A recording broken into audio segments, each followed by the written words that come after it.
Rockstar released a second trailer for Red Dead Redemption 2 last week, and since then many have been wondering just what we thought of it. After all, this is the first Rockstar game to be created from the ground up for modern consoles. Sure, GTA 5 received an incredibly impressive upgrade when brought over to the new machines, but it was still very much rooted in last generation technology. This time, however, Red Dead Redemption 2 showcases many key upgrades on offer in Rockstar's in-house Rage engine. Now, before jumping into individual scenes, the first thing to address here is the nature of the trailer. Is it real-time and representative of the game itself? Well, I think several things make it clear that what we are seeing here is pulled from the real-time engine. You'll recognize familiar rendering artifacts, for instance, that were present in GTA 5 and even the original Red Dead. On top of that, alpha to coverage artifacts are visible in the character's hair here. We also see rendering techniques in play that were used in previous Rage-based games, such as the method for rendering smooth power lines. Beyond that, while it does look great for an open world game, there's nothing really going on here that would preclude this from being real time. It's also worth noting that this trailer is displayed at a native 1080p, which is likely representative of the experience you'll have on a standard console like the PlayStation 4 or Xbox One. It seems rather likely that a game this big will support both the PS4 Pro and Xbox One X come launch, however. We're also hoping for full HDR support because, well, this is a perfect game for it. Okay, so let's jump in right at the start of the new trailer. The first two shots showcase some lovely scenery, rich in foliage and detail, but with a lot of extra subtle animation and movement throughout the scene. Birds flying around in the sky, grass which smoothly parts as the horse walks through it, along with plenty of other subtle animation on the horse and rider. This type of shot was used heavily in the original trailer as well. The idea is clearly to showcase the sense of scale made possible with the improved engine. View distance is better than ever, and foliage density is greatly increased along with texture resolution. I think the size and scale of the world here are going to play a huge role just as it did in the original game. Of course, while the original does a nice job of conveying a relatively large sense of scale, it's clear that the view distance and terrain complexity is limited by the older console hardware, and Red Dead Redemption 2 is a significant upgrade there. In many ways, I think that GTA 5 does a better job of showcasing the sense of scale we should expect in Red Dead 2, only without the fast-moving vehicles and planes, obviously. Beyond that, Red Dead 2 is also about presenting a living world, which we get a nice feel for this time around. There are a lot of animals present in many of these scenes. It's likely that these shots were selected to showcase the animal AI in action, especially since hunting will likely play a large role in the experience. The inclusion of a bow and arrow this time is interesting as well, of course. Clearly though, the most significant leap over any previous Rockstar title lies in the character rendering.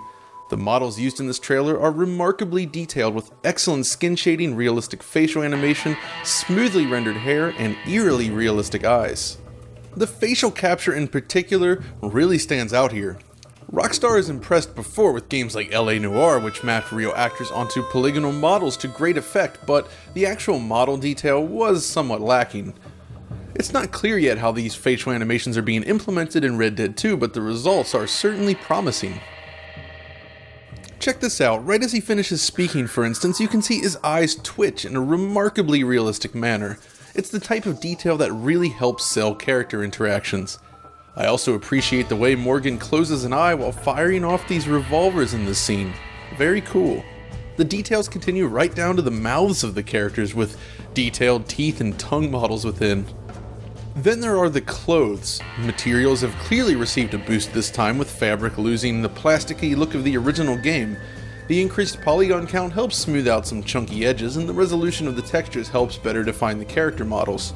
Some things still could be a little bit improved though. The shader used on this vest here, for instance, looks a little awkward. Still, there's no denying it. If you go back to the original game, you can see that we're looking at a huge leap here in terms of character model quality. The leap is larger than you might have expected. Animals are of course more detailed this time as well. Beyond the models themselves, look at the drool pouring out of this horse's mouth as he runs faster. What a cool detail. Also, this horse. Then there's all the incidental objects placed around the various scenes in this trailer. The sheer volume of tiny detail present really sticks out. Lots of individually modeled objects are scattered about here. Then the next shot gives us a close-up of an impressively rounded doorknob. In this scene then, the lamps along the wall are also finely detailed, and notice that the explosions cast shadows from their respective light sources. Which of course brings us to lighting and effects in general. Perhaps the most striking addition here is the particle lighting. Smoke glows and takes on the right color from local lights such as fire and sparks, creating a thick atmosphere in select situations. Several other shots also indicate that shadow resolution is very reasonable here with minimal artifacts. The ambient occlusion implementation is very well done as well. Now this next shot is interesting. It's tough to say for sure, but the way the sunlight plays off the floor here gives the impression of light bounce around the room. Maybe we're looking at a new global illumination implementation for this game. We'll have to wait and see the final game to be sure, but it's interesting to consider. One constant throughout these trailers though is of course the gorgeous rendering of the sky. I mean, just look at this. And if we quickly scrub back and forth, you can see that there's some sort of dynamic cloud system in effect similar to Horizon Zero Dawn. Ultimately though, we're talking about 3 minutes total worth of footage at best right now, but the results on display are extremely interesting. We've played a lot of open world games this generation, and it feels like Red Dead 2 is on par with the very best of them. In fact, it's fun to look at other games in comparison. Assassin's Creed Origins, for instance, is not yet available, but is generally looking quite nice. Here's the game running on the Xbox One X, downscaled from its higher resolution mode. In many ways, its world shares more with the original Red Dead in the fact that it's much less of a green place in comparison to Red Dead 2, but the sense of scale is similar. Standing up on this pyramid and looking out over the world gives quite a nice sense of scale, something we also feel at various points in the Red Dead trailer. And if we're using trailers as a comparison point, how about something like The Witcher 3, which is kind of fun to compare to since they both feature large-scale natural environments. Now, Witcher 3 is of course still a gorgeous game even today, but how do you think they compare?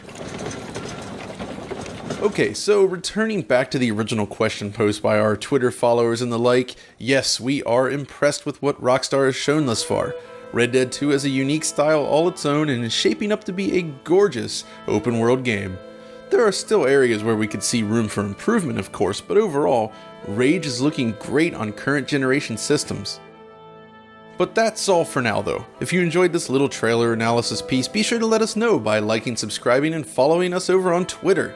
And until next time, this is John signing off.